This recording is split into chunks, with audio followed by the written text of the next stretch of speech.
Welcome back students. हम लोग पढ़ रहे हैं कल्लू कुम्हार की उनाकोटी, जिसे लिखा है के विक्रम सिंह ने। ये आपके ASOSC के 9th क्लास के यूपी 5 में शामिल किया गया है बेटे। इसके 2 भाग हम लोग कर चुके हैं, तीसरा भाग आज के वीडियो में हम लोग करने वाले हैं। तो आपने पढ़ा था कि किस तरीके से जिला अधिकारी ने लेखक के विक्रम सिंह को बताया था कि वहां पर किस तरीके से आलू की उन्नत किस्म उगाई जा रही है, किस तरीके से TPS आलू से खेती की जा रही है। तो जो कलेक्टर थे उन्होंने एक अधिकारी को लेखक के साथ मुराई गांव में जाने के लिए भी कहा था, जहां पर TPS की खेती हो रही थी। तो वहां पर जिला अधिकारी जो था उसने अचानक से उनसे पूछा कि क्या आप उनाकोटी में शूटिंग करना पसंद करेंगे। इसके आगे हमने छोड़ दिया था, यहां से हम आगे पाठ शुरू करेंगे। लेखक कहता है, यह नाम मुझे कुछ जाना पहचाना सा लगा, लेकिन इसके बारे में मुझे कोई जानकारी नहीं थी। मतलब नाम तो मुझे जाना पहचाना लगा, लेकिन मुझे इसके बारे में कोई खास जानकारी थी नहीं। जिलाधिकारी ने आगे बताया कि यह भारत का सबसे बड़ा नहीं तो सबसे बड़े शैव तीर्थों में से एक है। जिलाधिकारी ने बताया कि अगर ये भारत का सबसे बड़ा शैव तीर्थ नहीं भी है, तो जो बड़े बड़े शिव तीर्थ हैं यहाँ की भारत के, उनमें से एक ये है। शिव जी का तीर्थ है, शिव का तीर्थ स्थल है। संसार के इस हिस्से में यहाँ युगों से स्थानीय आदिवासी धर्म ही फलते फूलते रहे हैं। एक शैव तीर्थ। लेखक सोच रहा है यहाँ पर कि यह हिस्सा जहाँ पर युगों युगों से स्थानीय आदिवासी धर्म ही फलते फूलते रहे थे, वहां पर शिव का तीर्थ, शिव तो हिंदू धर्म के देवता हैं। तो जिलाधिकारी के लिए मेरी उत्सुकता स्पष्ट थी। जिलाधिकारी मेरी उत्सुकता को समझ रहा था। उसने कहा कि ये जंगल जंगल में काफी भीतर है। जंगल जंगल में अंदर अंदर जाओगे तो काफी अंदर जाकर के पड़ेगा। हालांकि यहाँ से इसकी दूरी सिर्फ 9 किलोमीटर है। यहाँ से वैसे तो केवल 9 किलोमीटर है दूरी पर, लेकिन यह जंगल में काफी अंदर जाकर के है। अब तक मेरे ऊपर इस जगह का रंग चढ़ चुका था। मतलब मुझे इस जगह के लिए कहीं ना कहीं मैं अपने आप को प्रिपेयर कर चुका था कि मुझे यहाँ जाना है। टीलियामुरा से मनु तक की यात्रा कर लेने के बाद मैं खुद को ज्यादा साहसी भी महसूस करने लगा था। यानी कि जब मैंने, लेखक ने टीलियामुरा से मनु तक की यात्रा कर ली थी, यानी कि CRPF की कंपनी ने जब उनको सिक्योरिटी दी थी और बीच में उन्हें पता चला था कि एक जगह पर विद्रोहियों ने उनके एक जवान को मार भी डाला था, तो उसके बाद लेखक कह रहे हैं कि मैं अपने आप में कुछ हिम्मत भी मेरे अंदर आ गई थी यात्रा करने की। तो मैंने कहा कि मैं निश्चय ही वहां जाना चाहूंगा और यदि संभव हुआ तो इस जगह की शूटिंग करना भी मुझे अच्छा लगेगा। लेखक ने जिलाधिकारी को जवाब दिया कि मैं उस जगह पर जरूर जाना चाहूंगा और अगर हो पाया तो मैं वहां पर शूटिंग करना भी जरूर चाहूंगा।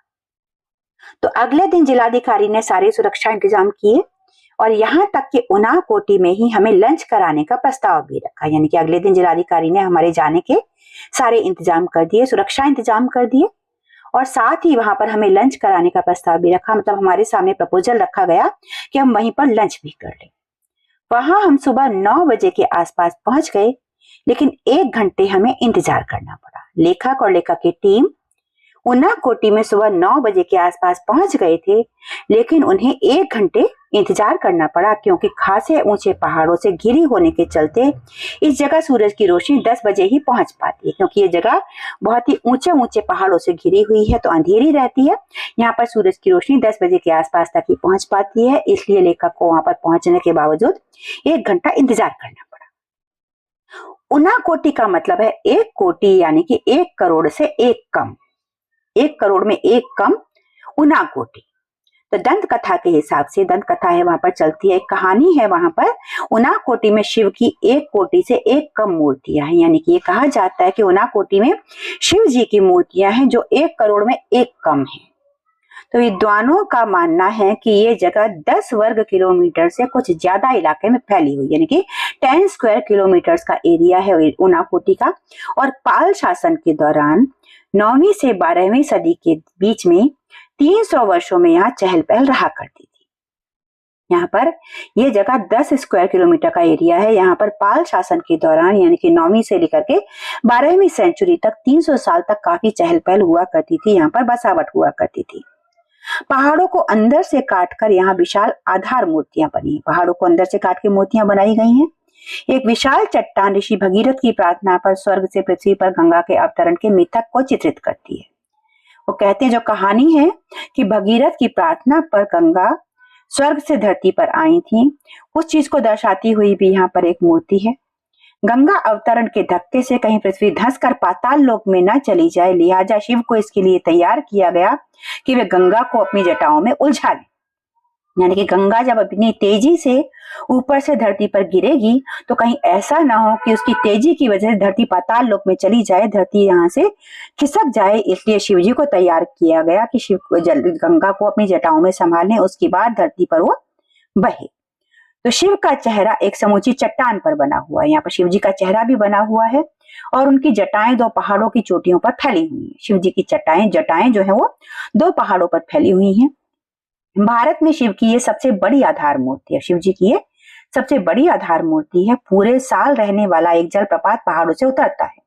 यहाँ पर एक जलप्रपात है, झरना है, जो पूरे साल बहता रहता है, पहाड़ों से नीचे उतरता है, जिसे गंगा जितना ही पवित्र माना जाता है। मतलब ये मूर्ति है जो सिंबॉलिक है कि किस तरीके से शिव जी की जटाओं में उलझ करके गंगा जमीन पर गिर रही है। यहीं से एक झरना भी गिरता है जो कि गंगा की जैसे ही पवित्र माना जाता है। तो यह पूरा इलाका ही शब्दशः देवियों देवताओं की मूर्तियों से भरा पड़ा है। ये पूरा का पूरा इलाका ही देवियों की देवताओं की मूर्तियों से भरा पड़ा है। यानी कि यहाँ पर बहुत सारी देवी देवताओं की मूर्तियां हैं। हालांकि यहाँ पर जो मूर्तियां बनी हुई हैं उनको किसने बनाया, यानी कि मूर्तियों के निर्माता अभी चिन्हित नहीं किए जा सके हैं। ये पहचान नहीं हो पाई है कि ये मूर्तियां किसने बनाई। स्थानीय आदिवासियों का मानना है कि इन मूर्तियों का निर्माता कल्लू कुम्हार था। लोग यहाँ के जो लोकल रहने वाले हैं वो कहते हैं कि इन मूर्तियों को कल्लू कुम्हार ने बनाया था। वो पार्वती का भक्त था और शिव पार्वती के साथ उनके निवास कैलाश पर्वत पर जाना चाहता था। यानी कि जो कल्लू कुम्हार था वो पार्वती का भक्त था और वो चाहता था कि शिव पार्वती उसे अपने साथ अपने निवास स्थान कैलाश पर्वत पर ले जाएं। तो पार्वती के जोर देने पर शिव कल्लू को कैलाश ले चलने को तैयार भी हो गए थे। पार्वती ने जोर दिया कि मेरा भक्त है, इसको कैलाश पर्वत पर ले चलो। लेकिन शिव जी ने एक शर्त रखी कि उसे एक रात में शिव की 1 कोटि मूर्तियां बनानी होंगी, यानी कि 1 करोड़ मूर्तियां बनानी होंगी। कल्लू अपनी धुन के पक्के व्यक्ति की तरह इस काम में जुट गया। कल्लू को तो जाना था कैलाश पर्वत पर, तो अपनी मूर्तियां बनाने में जुट गया। लेकिन जब भोर हुई, सुबह हुई, तो मूर्तियां 1 कोटि से 1 कम निकली, यानी कि 1 मूर्ति कम थी। कल्लू नाम की इस मुसीबत से पीछा छुड़ाने पर अड़े शिव ने इसी बात को बहाना बनाते हुए कल्लू कुम्हार को अपनी मूर्तियों के साथ उनाकोटी में ही छोड़ दिया और चलते पड़े। मतलब शिव जी नहीं चाहते थे कि कल्लू कुम्हार उनके साथ कैलाश पर्वत पर जाए, इसलिए उन्होंने कल्लू कुम्हार को उसकी मूर्तियों के साथ उनाकोटी में ही छोड़ दिया और चले गए। तो इस जगह की शूटिंग पूरी करते शाम के 4 बज गए। शाम को 4 बजे तक लेखक ने यहाँ पर शूटिंग की। सूर्य के ऊंचे पहाड़ों के पीछे जाते ही उनाकोटी में अचानक भयानक अंधकार छा गया। सूरज जैसे ऊंचे पहाड़ों के पीछे गया, उनाकोटी में भयानक अंधकार छा गया, क्योंकि जंगल ऊंचे ऊंचे थे, पहाड़ चारों तरफ बहुत ऊंचे ऊंचे थे। मिनटों में जाने कहां से बादल बिखर आए और अचानक से ही वहां पर बहुत ज्यादा घने बादल बिखर आए। और जब तक हम अपने उपकरण समेटे, बादलों की सेना गर्जन तर्जन के साथ कहर बरपाने लगी। जब तक वो अपने सामान समेटते, शूटिंग के लिए कैमरा वगैरह जो लिया हुआ था, तब तक वहां बहुत तेज बारिश भी होने लग गई गर्जन तर्जन के साथ।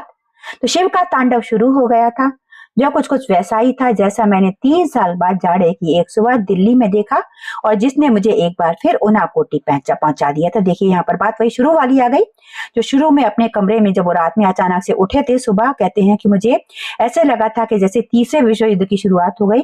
वहीं पहुंच गए थे वो वापस, मतलब उन्हें अब वापस वहीं आ गए वो लौट करके। कहते हैं कि वहां ऐसी ही बारिश हुई थी जैसी मैं आज देख रहा था जिस रात को। कहते हैं कि मेरी नींद बारिश की वजह से खुल गई थी। बिल्कुल ऐसी ही बारिश वहां पर उनाकोटी में भी हुई थी। इसलिए मुझे यहाँ दिल्ली में जब मैं था और रात में बारिश हुई तो मुझे उनाकोटी की याद आ गई थी।